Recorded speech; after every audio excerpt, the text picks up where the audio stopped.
For most Africans, Gaddafi is a generous man, a humanist, known for his unselfish support of the struggle against the racist regime in South Africa. If he had been an egotist, he wouldn't have risked the wrath of the West to help the ANC both militarily and financially in the fight against apartheid. This was why Mandela, soon after his release from 27 years in prison, decided to break the UN embargo and travel to Libya in 1997.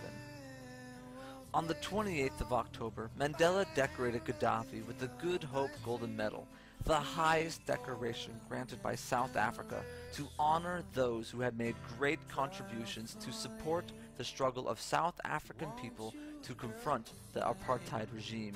This distinctive decoration by the great African freedom fighter Nelson Mandela came to prove the pioneering role played by Gaddafi in liberating the African continent from colonialism and racism. Mandela didn't mince his words when Bill Clinton said the visit was an unwelcomed one. Mandela said, "No country can claim to be the policeman of the world, and no state can dictate to another what it should do." He added, "Those that yesterday were friends of our enemies have the gall today to tell me not to visit my brother Gaddafi. They are advising us to be ungrateful and forget our friends of the past." Indeed, the West still considered the racist South African government to be their allies who needed to be protected. That's why the members of the ANC, including Nelson Mandela, were considered to be dangerous terrorists. It was only on July 2nd, 2008, 4 years ago, that the U.S. Congress finally voted a law to remove the name of Nelson Mandela and his ANC comrades from their blacklist. Not because they realized how stupid that list was, but because they wanted to mark Mandela's 90th birthday.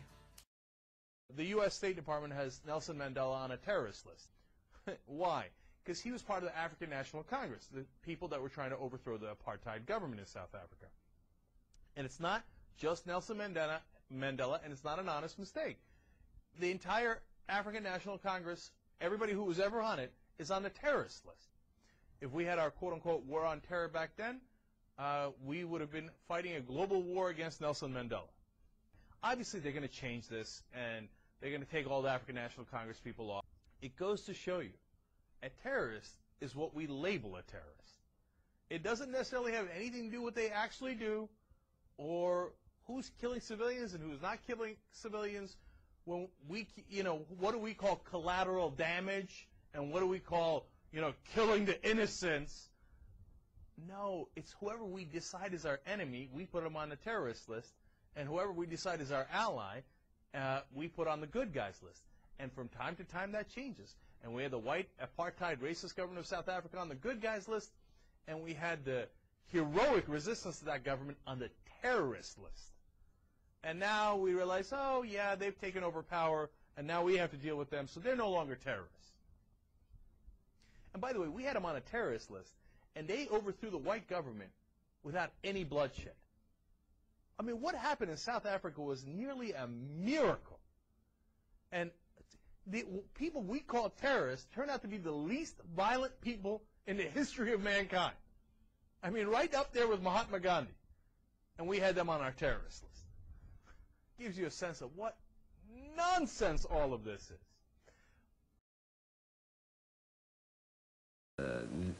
Now, we must clarify the meaning of terrorism. What is that terrorism?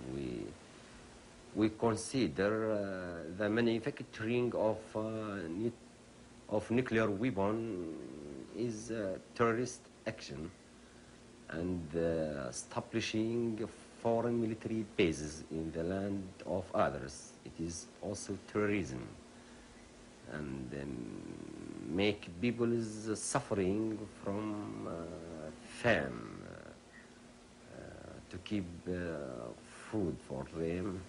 It is also terrorism, and hijacking airplanes, and this is honest people to be victim for this action. It is also terrorism. But we support the struggle of the peoples for the freedom, for the independence. My policy is the revolutionary one, for liberation, for unity.